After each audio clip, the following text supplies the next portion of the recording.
ನಮ್ಮ ಇಂಡಿಯಾದಲ್ಲಿ Paytm, Oyo, Meesho, Lenskart, Policybazaar, Zeta, Unacademy, Flipkart ಈ ಥರ ಎಷ್ಟೋ ನಮ್ಮ ಇಂಡಿಯನ್ ಕಂಪ್ನಿಗಳಲ್ಲಿ ಇನ್ವೆಸ್ಟ್ ಮಾಡಿರೋದೇ ಇವನು.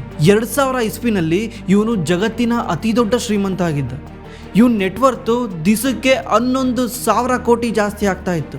ಎವ್ರಿ ಡೇ 11,000 ಕೋಟಿ ಜಾಸ್ತಿ ಆಗ್ತಾ ಇತ್ತು. ಆ ಟೈಮಲ್ಲಿ Bill Gates, Jeff Bezos, Warren Buffett ಇವ್ರಿಗೆಲ್ಲರಿಗಿನ ಅತಿ ದೊಡ್ಡ ಶ್ರೀಮಂತ ಆಗಿದ್ದ. ಬಟ್ 2000 ಇಸ್ವಿನಲ್ಲಿ .com ಬಬಲಿಂದ ಇವನು ಏನೇನು ದುಡ್ಡು ಮಾಡಿದ್ದ ಅದೆಲ್ಲನೂ ಒಂದೇ ದಿವಸದಲ್ಲಿ ಕಿತ್ಕೊಂಡು ಹೋಗುತ್ತೆ. ಇವತ್ತು ಇವನ್ ಕಂಪ್ನಿಯ ನೆಟ್ವರ್ತು $380 ಬಿಲಿಯನ್, ಅಂದರೆ 32 ಲಕ್ಷ ಕೋಟಿ. ಇವನು ಇಲಾನ್ ಮಸ್ಕ್ ಥರ, ಜೆಫ್ ಬೆಜೋಸ್ ಥರ, ಅದಾನಿ ಥರ, ಅಂಬಾನಿ ಥರ ಯಾವುದೇ ರೀತಿ ಬಿಸ್ನೆಸ್ ಮಾಡಲ್ಲ. ಇವನು ಎಂಟೈರ್ ನೆಟ್ವರ್ಕ್ ಬಿಲ್ಡ್ ಮಾಡಿರೋದು ಬೇರೆ ಕಂಪ್ನಿಗಳ ಮೇಲೆ ಇನ್ವೆಸ್ಟ್ ಮಾಡಿ. ಇವನು ಜಗತ್ತಿನ ಅತಿ ದೊಡ್ಡ ಟೆಕ್ನಾಲಜಿ ಇನ್ವೆಸ್ಟರ್. 2000 ಇಸ್ವಿನಲ್ಲಿ ಜಗತ್ತಿನ ಅತಿ ದೊಡ್ಡ ಶ್ರೀಮಂತ ಆಗಿದ್ದ ಇವನು ಅದೇ ಇಸ್ವಿನಲ್ಲಿ ಬೀದಿಗೆ ಬರ್ತಾನೆ. ಆದರೆ ಹೇಗೆ ಇವನು ಅಲ್ಲಿಂದ ಪುಟಿದಿದ್ದು ಇವತ್ತು ಜಗತ್ತಿನ ಅತಿ ದೊಡ್ಡ ಕಂಪ್ನಿ ಅಂತ ಕರೆಸ್ಕೊಳ್ಳೋ ಎನ್ವಿಡಿಯಾನೇ ಫುಲ್ ಬೈ ಮಾಡೋಕ್ಕೆ ಹೋಗಿದ್ದ. ಹಾಗಿದ್ರೆ ಯಾರು ಇವನು ಅಂಥದ್ದು ಏನು ಮಾಡ್ತಾನೆ? ಇವನಿಗೆ ಇಂಥ ಕಂಪ್ನಿಗಳಲ್ಲೆಲ್ಲ ಇನ್ವೆಸ್ಟ್ ಮಾಡೋಕ್ಕೆ ದುಡ್ಡು ಎಲ್ಲಿಂದ ಬಂತು? ಇವನ್ ನೇಮು ಮಾಸಾಯೋಶಿ ಸನ್ ಅಂತ. ಸನ್ ಅಂದರೆ ಇವ್ರ ಸರ್ನೇಮು. ಇವನ್ ಕಂಪ್ನಿ ನೇಮ್ ಬಂದ್ಬಿಟ್ಟು ಸಾಫ್ಟ್ ಬ್ಯಾಂಕ್. ಇವನು 1999ರಲ್ಲಿ ಆಲಿಬಾಬಾದಲ್ಲಿ $20 ಮಿಲಿಯನ್ ಇನ್ವೆಸ್ಟ್ ಮಾಡಿರ್ತಾನೆ. ಅಂದರೆ ಈಗಿನ ವ್ಯಾಲ್ಯೂಗೆ ಅದು 80 ಕೋಟಿ. ಅದು 2014ರಲ್ಲಿ ಆಲಿಬಾಬಾ IPO ಬಂದಾಗ ಅದ್ರ ವ್ಯಾಲ್ಯೂ $132 ಬಿಲಿಯನ್ ಆಗುತ್ತೆ. ಅಂದರೆ ಸುಮಾರು 12 ಲಕ್ಷ ಕೋಟಿ ಆಗುತ್ತೆ. ಇನ್ವೆಸ್ಟ್ ಮಾಡಿದ 80 ಕೋಟಿ, ಇವತ್ತು ಅದು ನೆಟ್ವರ್ತು 12 ಲಕ್ಷ ಕೋಟಿ ಆಗಿದೆ. ಈ ಮಾಸಾಯೋಶಿ ಹುಟ್ಟು ಬೆಳೆದಿದ್ದು ಜಪಾನಲ್ಲೇ ಆದರೂ ಕೂಡ ಇವ್ರ ದೇಶ ಜಪಾನ್ ಅಲ್ಲ. ಇವ್ರ ತಾತ ಇಲ್ಲಿಗಲ್ ಆಗಿ ಸೌತ್ ಕೊರಿಯಾದಿಂದ ಜಪಾನಿಗೆ ಬಂದಿರ್ತಾರೆ. ಜಪಾನಿಗೆ ಬಂದು ಮೈನಿಂಗಲ್ಲಿ ಕೆಲಸ ಮಾಡ್ತಿರ್ತಾರೆ. ಮುಂದೆ ಇವರಪ್ಪ ಇವ್ರ ಥರನೇ ಇಲ್ಲಿಗಲ್ ಆಗಿ ಫಾರಿನಿಂದ ಬಂದಿರೋ ಎಲ್ಲರ ಜೊತೆ ಸೇರಿಕೊಂಡು ಮನೆ ಕಟ್ಕೊತಾರೆ. ಆದರೆ ಜಪಾನಿ ಸರ್ಕಾರ ಆ ಮನೆಗಳನ್ನೆಲ್ಲ ಕೆಡವಿ ಇವ್ರನ್ನ ಹೊರ ಕಳಿಸುತ್ತೆ. ಅವರಪ್ಪ ಬೇರೆ ಏನೂ ಮಾಡೋಕ್ಕಾಗ್ದಲ್ಲ ಆಗಿನ ಕಾಲದಲ್ಲಿ ಕೋಳಿ ಮಾರೋದು, ಹಂದಿ ಮಾರೋದು ಇದೇ ಮಾಡ್ತಾ ಇರ್ತಾರೆ. ಇದೇ ಮಾಡಿ ಜೀವನ ನಡೆಸಿರ್ತಾರೆ. ಆ ಟೈಮಲ್ಲಿ ಇಡೀ ಮೆಕ್ಡೊನಾಲ್ಡ್ಸ್ನ ಜಪಾನಿಗೆ ತಂದಿದ್ದ ಡೆಂಗ್ ಫ್ಯೂಜಿ ಅನ್ನೋ ಒಬ್ಬ ಆಂಟ್ರಪ್ರಿನರ್ ನೋಡಿ ಇವ್ನು ಫುಲ್ ಇನ್ಸ್ಪೈರ್ ಆಗಿರ್ತಾನೆ. ಇವನಿಗೆ ಡ್ರೀಮ್ ಇರುತ್ತೆ, ಅವ್ರ ಹತ್ರ ಒಂದು ಸ್ವಲ್ಪನಾದರೂ ಮಾತಾಡಬೇಕು, ನನಗೆ ಕೆರಿಯರ್ ಅಡ್ವೈಸು ಅವರಿಂದ ಸಿಗಬೇಕು ಅಂತ. ಇವನು ಎವ್ರಿ ಟೈಮ್ ಅವ್ರಿಗೆ ಫೋನ್ ಮಾಡ್ತಾ ಇರ್ತಾನೆ. ಅವರು ರೆಸ್ಪಾನ್ಸ್ ಮಾಡ್ತಾ ಇರಲ್ಲ. ಅವ್ರ PA ಇವ್ರು ಫೋನ್ ಮಾಡಿ ಕಟ್ ಮಾಡ್ತಾ ಇರ್ತಾಳೆ. ಕೇಳಿದ್ರೆ ಅವ್ರು ಬ್ಯುಸಿ ಇದ್ದಾರೆ ಅಂತ ಹೇಳ್ತಾ ಇರ್ತಾನೆ. ಇವನು ಎವ್ರಿ ಟೈಮ್ ಟ್ರೈ ಮಾಡಿ ಸಾಕಾಗಿ ಇವನು ಅನ್ಕೊಂತಾನೆ, ಈ ಕಾಲ್ ಮಾಡಿ ಫೋನ್ ಬಿಲ್ಲಿಗೆ ದುಡ್ಡು ಖರ್ಚು ಮಾಡೋ ಬದಲು ಇದೇ ದುಡ್ಡನ್ನ ಫ್ಲೈಟಿಗೆ ಖರ್ಚು ಮಾಡಿದ್ರೆ ನಾನು ಡೈರೆಕ್ಟಾಗಿ ಹೋಗಿ ಮೀಟ್ ಮಾಡ್ಬೋದು ಅಂತ. ಒಂದ್ಸಲ ಇವನೇ ಹೋಗಿ ಡೈರೆಕ್ಟಾಗಿ ಮೀಟ್ ಮಾಡ್ತಾನೆ. ಆ ಟೈಮಲ್ಲೂ ಕೂಡ ಅವ್ರು ಇವನಿಗೆ ಅಪಾಯಿಂಟ್ಮೆಂಟ್ ಕೊಡಲ್ಲ. ಪದೇ ಟ್ರೈ ಮಾಡಿ ಅವನಿಗೆ 15 ನಿಮಿಷದ ಅಪಾಯಿಂಟ್ಮೆಂಟ್ ಸಿಗುತ್ತೆ. ಆ 15 ನಿಮಿಷ ಇವನ ಜೀವನ ಹೆಂಗೆ ಚೇಂಜ್ ಮಾಡುತ್ತೆ ಅಂದರೆ ಮುಂದೆ ಹೋಗಿ ಇವನು ಜಗತ್ತಿನ ಅತಿ ದೊಡ್ಡ ಶ್ರೀಮಂತನಾಗಿ ಮಾಡುತ್ತೆ. ಆ 15 ನಿಮಿಷದಲ್ಲಿ ಇವನಿಗೆ ಸಿಕ್ಕಿದ್ದ ಅಡ್ವೈಸ್ ಏನು ಅಂದರೆ, ನೀನು ಇಂಗ್ಲೀಷ್ ಕಲಿ, ಯಾಕಂದರೆ English is the universal language, ನೀನು ಎಲ್ಲೋದ್ರೂ ಕೂಡ ಬದುಕ್ಬೋದು ಅಂತ. ಮತ್ತು ಕಂಪ್ಯೂಟರ್ ಸೈನ್ಸ್ನ ಕಲಿ, ಯಾಕಂದರೆ future is a computer science. ನೀನು ಕಂಪ್ಯೂಟರ್ ಸೈನ್ಸ್ನ ಕಲಿತ್ರೆ ಇದು ಫ್ಯೂಚರ್ ಟೆಕ್ನಾಲಜಿ ಅಂತ. ಈಗಿನ ಕಾಲದಲ್ಲಿ ಯಾವ ರೀತಿ ನಾವು AI ಬಗ್ಗೆ ಮಾತಾಡ್ತೀವಲ್ಲ, ಅದೇ ರೀತಿ ಅವಾಗ ಅವ್ರು ಈ ಕಂಪ್ಯೂಟರ್ ಟೆಕ್ನಾಲಜಿನ ಕಲಿ ಅಂತೇಳಿ ಇವ್ನಿಗೆ ಪ್ರೋತ್ಸಾಹ ಮಾಡ್ತಾರೆ. ಆ 15 ನಿಮಿಷದ ಅಡ್ವೈಸ್ ತಗೊಂಡು ಇವ್ರ ಮನೆಯವ್ರ ಹತ್ರ ಎಲ್ಲ ದುಡ್ಡು ಕಲೆಕ್ಟ್ ಮಾಡಿ ಅವನು ಅವಾಗಲೇ ಅಮೇರಿಕಾಗೆ ಶಿಫ್ಟ್ ಆಗ್ತಾನೆ. ಅಮೇರಿಕಾದ ಕ್ಯಾಲಿಫೋರ್ನಿಯಾದಲ್ಲಿ. ಇವನು ಎಷ್ಟು ಫಾರ್ವರ್ಡ್ ಇದ್ದ ಅಂದರೆ ಅಮೇರಿಕನ್ ಹೈಸ್ಕೂಲ್ನ ಕೇವಲ 3 ವಾರದಲ್ಲಿ ಮುಗಿಸ್ತಾನೆ. ಅದನ್ನು ಕೇವಲ ಕೆಲವೇ ಜನ ಮಾಡ್ಬೋದಿತ್ತು. ಮುಂದೆ ಹೋಗಿ ಇವನು ಯೂನಿವರ್ಸಿಟಿ ಆಫ್ ಕ್ಯಾಲಿಫೋರ್ನಿಯಾದಲ್ಲಿ ಸೇರ್ಕೊತಾನೆ. ಆ ಟೈಮಲ್ಲಿ ಇವ್ನಿಗೆ ಅನಿಸುತ್ತೆ ನಾನು ಏನಾದರೂ ಬಿಸ್ನೆಸ್ ಮಾಡಬೇಕು ಅಂತ. ಯಾಕಂದರೆ ಅಮೇರಿಕನ್ ಕಲ್ಚರೇ ಹಂಗೆ. ಅಮೇರಿಕಾದಲ್ಲಿ ಜಾಸ್ತಿ ಬಿಸ್ನೆಸ್ ಬಗ್ಗೆ ತಲೆ ಕೆಡಿಸ್ಕೊತಾರೆ, ಬಿಸ್ನೆಸ್ ಕಲ್ಚರ್ ಜಾಸ್ತಿ ಇದೆ ಅಲ್ಲಿ. ಅದೇ ರೀತಿ ಅವನಲ್ಲಿ ಇನ್ಸ್ಪೈರ್ ಆಗಿ ನಾನು ಏನಾದರೂ ಬಿಸ್ನೆಸ್ ಮಾಡಬೇಕಂತ ಆ ಪ್ರೊಫೆಸರ್ ಜೊತೆ ಸೇರಿಕೊಂಡು ಎಲೆಕ್ಟ್ರಾನಿಕ್ ಟ್ರಾನ್ಸ್ಲೇಟರ್ ಅನ್ನೋ ಒಂದು ಡಿವೈಸ್ನ ಕಂಡುಹಿಡಿತಾರೆ. ಈ ಡಿವೈಸ್ನ ಮುಂದೆ ಹೋಗಿ $1.5 ಮಿಲಿಯನ್ ಸೆಲ್ ಮಾಡ್ತಾರೆ. ಇವತ್ತಿನ $1.5 ಮಿಲಿಯನ್ ಅಂದರೆ 12 ಕೋಟಿ. ಆಮೇಲೆ ಈ ದುಡ್ಡನ್ನ ತಗೊಂಡೋಗಿ ಅವ್ನು ಯಾವುದೋ ಕಾರು, ಬೈಕು, ಮನೆ ಅಂತ ಬೈ ಮಾಡಲ್ಲ. ಅದನ್ನ ಮತ್ತೆ ವಾಪಸ್ ಬಿಸ್ನೆಸ್ಸಲ್ಲೇ ಇನ್ವೆಸ್ಟ್ ಮಾಡ್ಕೊತಾನೆ. ಏನಂದರೆ ಆಗಿನ ಕಾಲದಲ್ಲಿ ಅಮೇರಿಕಾದಲ್ಲಿ ವಿಡಿಯೋ ಗೇಮ್ ಟ್ರೆಂಡು ತುಂಬ ಜಾಸ್ತಿ ಇರುತ್ತೆ. ಇವನಿಗೆ ಹೊಸ ವಿಡಿಯೋ ಗೇಮ್ ತಗೊಳಕ್ಕೆ ಅಷ್ಟೊಂದು ಇನ್ವೆಸ್ಟ್ ಜಾಸ್ತಿ ಮಾಡಬೇಕಾಗುತ್ತೆ ಅಂತ ಜಪಾನಿಂದ ಆಲ್ರೆಡಿ ಯೂಸ್ ಆಗಿರೋ ವಿಡಿಯೋ ಗೇಮ್ ಮಿಷಿನ್ಗಳನ್ನ USA ತರಿಸ್ಕೊತಾನೆ. USA ತರಿಸ್ಕೊಂಡು ಕಾಲೇಜು, ಸ್ಕೂಲು, ರೆಸ್ಟೋರೆಂಟು ಈ ಥರ ಎಲ್ಲ ಕಡೆ ಇನ್ಸ್ಟಾಲ್ ಮಾಡ್ತಾನೆ. ಇದರಿಂದ ಒಳ್ಳೆ ದುಡಿಮೆ ಮಾಡ್ತಾನೆ. ಇದನ್ನು ಕೂಡ ಮುಂದೆ ಹೋಗಿ $2 ಮಿಲಿಯನ್ ಸೆಲ್ ಮಾಡ್ತಾನೆ. ಅಂದರೆ ಈಗಿನ ಕಾಲದ 16 ಕೋಟಿ. ಅವನು ಅಮೇರಿಕಾಗೆ ಬರಬೇಕಾದ್ರೇ ಅವ್ರ ಅಮ್ಮಂಗೆ ಒಂದು ಪ್ರಾಮಿಸ್ ಮಾಡಿರ್ತಾನೆ, ಏನಂದರೆ ನನ್ನ ಎಜುಕೇಷನ್ ಮುಗಿಸಿ ನಾನು ವಾಪಸ್ಸು ಜಪಾನಿಗೆ ಬರ್ತೀನಿ ಅಂತ. ಅದೇ ರೀತಿ 1981ರಲ್ಲಿ ಅವನು ಗ್ರ್ಯಾಜುಯೇಷನ್ ಕಂಪ್ಲೀಟ್ ಆಗುತ್ತೆ. ಅವನು ಅಮೇರಿಕಾದಿಂದ ಸೀದಾ ಜಪಾನಿಗೆ ಹೋಗ್ತಾನೆ. ಜಪಾನಿಗೆ ಹೋಗಿ ಇವನು ಅಮೇರಿಕಾದಿಂದ ತಂದಿದ್ದ ದುಡ್ಡಿಂದ ಸ್ಟಾರ್ಟ್ ಮಾಡಿರೋ ಮೊದಲನೇ ಬಿಸ್ನೆಸ್ಸೇ ಈ ಸಾಫ್ಟ್ ಬ್ಯಾಂಕ್. ಸಾಫ್ಟ್ ಬ್ಯಾಂಕ್ ಅಂದರೆ ಇದು ಯಾವುದೋ ಬ್ಯಾಂಕ್ ಅಲ್ಲ.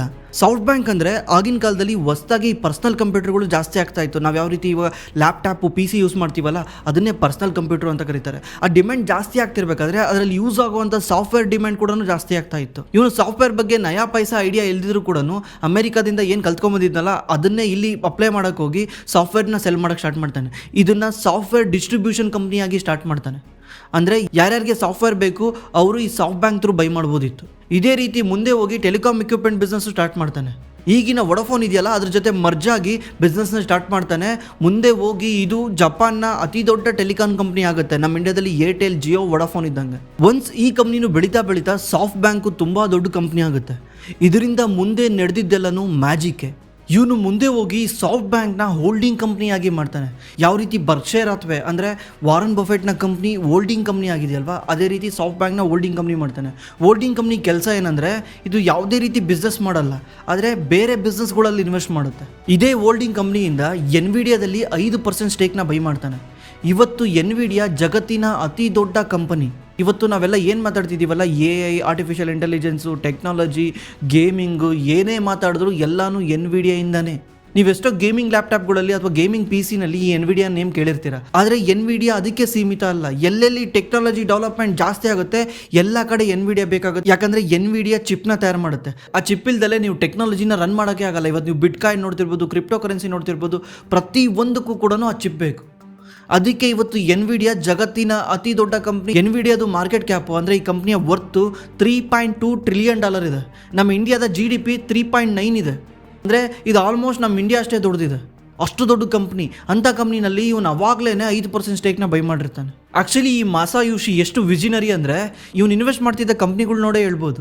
ಇವನು 1995ರಲ್ಲೇ ಯಾಹೂ ಹತ್ರ 35% ಸ್ಟೇಕ್ನ ಬೈ ಮಾಡ್ತಾನೆ. ಯಾಕಂದರೆ ಇವನು ಥಿಂಕ್ ಮಾಡ್ತಾನೆ ಫ್ಯೂಚರ್ ಈಸ್ ಇಂಟರ್ನೆಟ್ ಇಲ್ದಲೇ ಫ್ಯೂಚರ್ ಇಲ್ಲ. ಪ್ರತಿಯೊಂದಕ್ಕೂ ಇಂಟರ್ನೆಟ್ ಬೇಕು, ಬಿಸ್ನೆಸ್ಗಳಿಗೂ ಇಂಟರ್ನೆಟ್ ಬೇಕು, ನಾರ್ಮಲ್ ಜನಕ್ಕೂ ಇಂಟರ್ನೆಟ್ ಬೇಕು. Internet is everything. ಇಂಟರ್ನೆಟ್ ಇದ್ಮೇಲೆ ಸರ್ಚ್ ಇಂಜಿನ್ನ ಯೂಸ್ ಮಾಡ್ತಾರೆ. ಅದು ಯಾಹೂ ಅಂತೇಳಿ ಇನ್ವೆಸ್ಟ್ ಮಾಡಿರ್ತಾನೆ. ಆದರೆ ಬರ್ತಾ ಯಾಹೂ ಲೀಡರ್ಶಿಪ್ಪಲ್ಲಿ ಹಿಂದೆ ಬರುತ್ತೆ, R&Dನಲ್ಲಿ ಹಿಂದೆ ಉಳಿಯುತ್ತೆ. ಇದೆಲ್ಲ ಮಾರ್ಕೆಟ್ ಶೇರ್ನ ಗೂಗಲ್ ಅನುಭವಿಸುತ್ತೆ.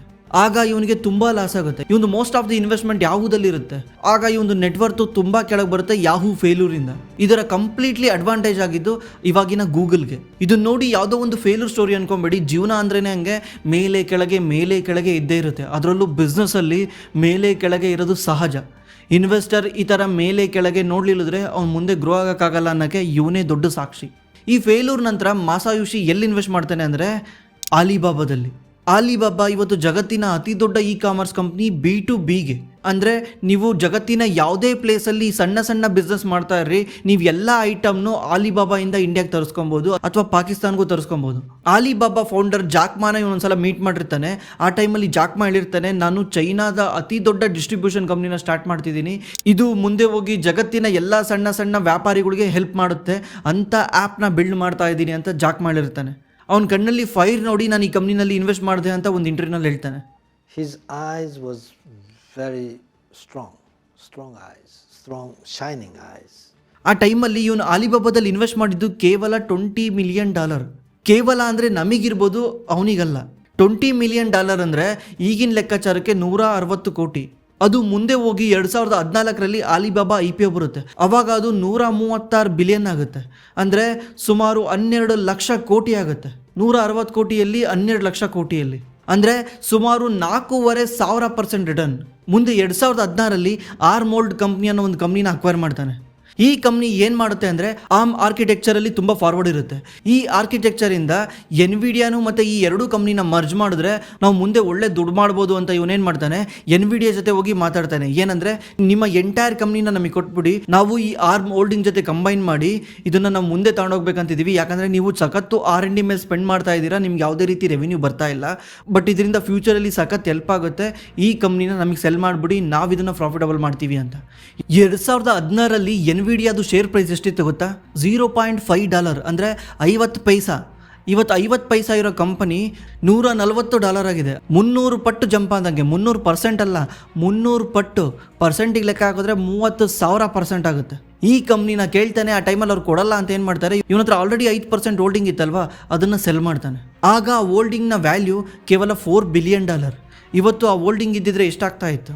ಸುಮಾರು $160 ಬಿಲಿಯನ್ ಇರಬೇಕಿತ್ತು, ಕೇವಲ 5% ಸ್ಟೇಕು. ಯಾಕಂದರೆ ಇವತ್ತು ಎನ್ವಿಡಿಯಾ ಜಗತ್ತಿನ ಅತಿ ದೊಡ್ಡ ಕಂಪನಿ. ಇವನು ಯಾವ ರೀತಿ ವಿಷನರಿ ಇದ್ದ, ಫ್ಯೂಚರ್ನ ಹೆಂಗೆ ಪ್ರಿಡಿಕ್ಟ್ ಮಾಡ್ತಿದ್ದ ಅನ್ನೋಕ್ಕೆ ಇದೇ ದೊಡ್ಡ ಎಕ್ಸಾಂಪಲ್. ಆದರೆ ಆ ಟೈಮಲ್ಲಿ ಇವ್ನು ಡೀಲ್ ಆಗಿಲ್ಲ, ಯಾಕಂದರೆ ಎನ್ವಿಡಿಯಾ ಕಂಪ್ನಿ CEO ಇವನಿಗೆ ಆ ಕಂಪ್ನಿನ ಕೊಡೋಕ್ಕೆ ಇಷ್ಟ ಇರಲಿಲ್ಲ. ಇದರಿಂದ ಇವನು ಜಗತ್ತಿನ ಅತಿ ದೊಡ್ಡ ಶ್ರೀಮಂತ ಆಗೋ ಚಾನ್ಸ್ನ ಮಿಸ್ ಮಾಡ್ಕೊತಾನೆ.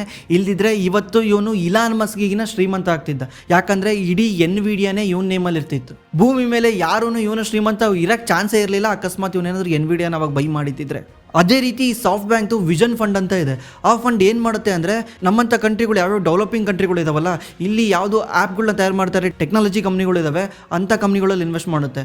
ಎಕ್ಸಾಂಪಲ್, ಪೇಟಿಎಮ್ಮಲ್ಲಿ 12,000 ಕೋಟಿ, ಓಯೋದಲ್ಲಿ $1.5 ಬಿಲಿಯನ್ ಅಂದರೆ 12,000 ಕೋಟಿ, ಓಲಾದಲ್ಲಿ $500 ಮಿಲಿಯನ್ ಅಂದರೆ 4,000 ಕೋಟಿ, ಫಸ್ಟ್ ಕ್ರೈನಲ್ಲಿ $400 ಮಿಲಿಯನ್, ಡಿಲಿವರಿನಲ್ಲಿ $397 million, Meesho, Grofers, Lenskart, Policybazaar, Zeta, Unacademy, Flipkart, ಈ ಥರ ಎಷ್ಟೋ ಕಂಪ್ನಿಗಳಲ್ಲಿ ಇಂಡಿಯಾದಲ್ಲಿ ಇನ್ವೆಸ್ಟ್ ಮಾಡಿದ್ದಾರೆ. ಯಾವ ಫಂಡಿಂದ? ವಿಷನರಿ ಫಂಡಿಂದ. ಇದೇ ರೀತಿ ಬೇರೆ ಬೇರೆ ದೇಶದಲ್ಲಿ ಎಷ್ಟೋ ಟೆಕ್ನಾಲಜಿ ಕಂಪ್ನಿಗಳ ಮೇಲೆ ಇನ್ವೆಸ್ಟ್ ಮಾಡಿದ್ದಾರೆ. ಆ್ಯಕ್ಚುಲಿ ಸ್ಟಾರ್ಟಪ್ ವರ್ಲ್ಡಲ್ಲಿ ಒಂದು ಮಾತಿದೆ, ಏನಂದರೆ ಯಾವ ಕಂಪ್ನಿಗೆ ಸಾಫ್ಟ್ ಬ್ಯಾಂಕಿಂದ ಫಂಡಿಂಗ್ ಸಿಗುತ್ತೆ ಆ ಕಂಪ್ನಿನ ಬೇರೆ ಇನ್ವೆಸ್ಟರು ಕಣ್ಣು ಮುಚ್ಕೊಂಡು ಇನ್ವೆಸ್ಟ್ ಮಾಡ್ತಿದ್ರು. ಯಾಕಂದರೆ ಸಾಫ್ಟ್ ಬ್ಯಾಂಕು ಇನ್ವೆಸ್ಟ್ ಮಾಡೋಕ್ಕೂ ಮುಂಚೆ ಫುಲ್ಲು ರಿಸರ್ಚ್ ಮಾಡಿರುತ್ತೆ, ಅವ್ರು ವಿಷನ್ ನೋಡಿರ್ತಾರೆ. ಯಾಕಂದರೆ ವಿಷನರಿ ಫಂಡ್ ಇದು, ವಿಷನ್ ನೋಡಿರ್ತಾರೆ, ಅವ್ರು ಅರ್ಥ ಮಾಡ್ಕೊಂಡಿರ್ತಾರೆ, ಈಗ ನಾನು ಕಣ್ಣು ಮುಚ್ಕೊಂಡು ಹಾಕ್ಬೋದು ಅಂತ ಎಷ್ಟೋ ಬೇರೆ ಇನ್ವೆಸ್ಟರ್ಸ್ ಇನ್ವೆಸ್ಟ್ ಮಾಡ್ತಿದ್ರು.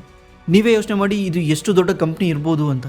ಈ ಕಂಪ್ನಿ ನಡೆಸ್ತಿರೋದೆ ಈ ಮಾಸಾಯುಶಿ ಸನ್. ಇವತ್ತು ಇವನ್ ಕಂಪ್ನಿಯ ನೆಟ್ವರ್ತು $380 ಬಿಲಿಯನ್, ಅಂದರೆ 28 ಲಕ್ಷ ಕೋಟಿ. ಇವನು ಸ್ಟಾರ್ಟ್ ಮಾಡ್ಬೇಕಾದ್ರೆ $1 ಇಲ್ದಂಗೆ ಸ್ಟಾರ್ಟ್ ಮಾಡಿ, ಇವ್ರ ಪ್ರೊಫೆಸರ್ ಜೊತೆ ಸೇರ್ಕೊಂಡು ಬಿಸ್ನೆಸ್ ಮಾಡಿ, ಅಲ್ಲಿಂದ ಸ್ವಲ್ಪ ದುಡ್ಡು ಬಂದಿರೋದನ್ನು ತಗೊಂಡೋಗಿ ಮನೆಗೆ, ಸೈಟು, ಈ ಥರ ಇನ್ವೆಸ್ಟ್ ಮಾಡ್ದಂಗೆ ವಾಪಸ್ ಬಿಸ್ನೆಸ್ಸಲ್ಲಿ ಇನ್ವೆಸ್ಟ್ ಮಾಡಿ, ಇದೇ ರೀತಿ ಇನ್ನೊಂದು ಬಿಸ್ನೆಸ್ ಕ್ರಿಯೇಟ್ ಮಾಡಿ, ಅದನ್ನು ಸೆಲ್ ಮಾಡಿ, ಅದ್ರ ಜೊತೆ ಇನ್ನೊಂದು ಬಿಸ್ನೆಸ್ ಕ್ರಿಯೇಟ್ ಮಾಡಿ, ಅದನ್ನು ಸೆಲ್ ಮಾಡಿ, ಆ ದುಡ್ಡನ್ನೆಲ್ಲ ತಗೊಂಡೋಗಿ ಬೇರೆ ಕಂಪ್ನಿನಲ್ಲಿ ಇನ್ವೆಸ್ಟ್ ಮಾಡಿ, ಇವತ್ತು ಇವನು one of the greatest investor. ಇದರಿಂದ ನಾವೇನು ಕಲಿಬೋದು ಹೇಳಿ? ನಾವು ಲೈಫಲ್ಲಿ ಉದ್ಧಾರ ಆಗಬೇಕಂದ್ರೆ ನಾವು ಲಾಂಗ್ ಟರ್ಮ್ ಇನ್ವೆಸ್ಟ್ ಮಾಡಲೇಬೇಕು, ಬೇರೆ ದಾರಿನೇ ಇಲ್ಲ. ಆಮೇಲೆ ನಾವು ಫ್ಯೂಚರ್ ನೋಡೋ ಅಂಥ ವಿಷನ್ ಇಟ್ಕೊಂಡಿರ್ಬೇಕು. ಫ್ಯೂಚರ್ ಏನಾಗುತ್ತೆ, ಹೆಂಗಾಗುತ್ತೆ, ಫ್ಯೂಚರ್ ಬಗ್ಗೆ ಥಿಂಕ್ ಮಾಡಬೇಕು. ಇದರಿಂದ ನಾವು ದುಡ್ಡು ಮಾಡೋ ಕೆಪಬಿಲಿಟಿ ಜಾಸ್ತಿ ಇದೆ. ಅದಲ್ದಲ್ಲೇ ಇವೊಂದು ನೆಗೆಟಿವ್ ಕೂಡ ಇದೆ. ಏನಂದರೆ ಇವನು ಯಾವುದೇ ಕಂಪ್ನಿನಲ್ಲಿ ಇನ್ವೆಸ್ಟ್ ಮಾಡಬೇಕಾದ್ರೆ ಜಸ್ಟ್ ಫೌಂಡರ್ ನೋಡಿ ಇನ್ವೆಸ್ಟ್ ಮಾಡ್ತಿದ್ದ, ವ್ಯಾಲ್ಯೂಯೇಷನ್ ನೋಡ್ತಾ ಇರಲಿಲ್ಲ. ಇದೇ ರೀಸನಿಂದನೇ ಯಾಹೂನಲ್ಲಿ ದುಡ್ಡು ಕಳ್ಕೊತಾನೆ. 2000 ಇಸ್ವಿನಲ್ಲಿ .com ಬಬಲಿಂದ ತುಂಬ ಕಂಪ್ನಿಗಳ ಮೇಲೆ ಇನ್ವೆಸ್ಟ್ ಮಾಡಿ ದುಡ್ಡು ಕಳ್ಕೊತಾನೆ. ಯಾಕಂದರೆ ವ್ಯಾಲ್ಯೂಯೇಷನ್ ಮ್ಯಾಟ್ರ್ ಆಗ್ತಿರ್ಲಿಲ್ಲ. ಇವನು ಅದು ಕೂಡ ಹೇಳ್ತಾನೆ, ನನಗೆ ವ್ಯಾಲ್ಯೂಯೇಷನ್ ಮ್ಯಾಟ್ರ್ ಅಲ್ಲ, ಫೌಂಡರ್ ಮ್ಯಾಟ್ರ್ ಅಂತ. ಬಟ್ ಲಾಜಿಕಾಗಿ ಥಿಂಕ್ ಮಾಡಿದ್ರೆ ವಾರನ್ ಬಫೆಟು, ಬೇರೆ ಬೇರೆ ಇನ್ವೆಸ್ಟರ್ ಥಿಂಕ್ ಮಾಡೋದು ವ್ಯಾಲ್ಯೂಯೇಷನಿಗೆ ತುಂಬ ಒತ್ತು ಕೊಡ್ತಾರೆ. ಬಟ್ ಇವನು ವ್ಯಾಲ್ಯೂಯೇಷನ್ಗೆ ತಲೆ ಕೆಡಿಸ್ಕೊತಾ ಇರಲಿಲ್ಲ. ಈ ವಿಡಿಯೋದಲ್ಲಿ ಆ್ಯಸ್ ಎ ಇನ್ವೆಸ್ಟರ್ ನಿಮಗೂ ಏನಾದರೂ ಲೆಸನ್ ಸಿಕ್ಕಿದ್ರೆ ದಯವಿಟ್ಟು ಕೆಳಗಡೆ ಕಾಮೆಂಟ್ ಮಾಡಿ. ನಿಮ್ಮ ಕಾಮೆಂಟ್ ಓದಿ ಎಷ್ಟೋ ಜನ ಇನ್ಸ್ಪೈರ್ ಆಗ್ಬೋದು.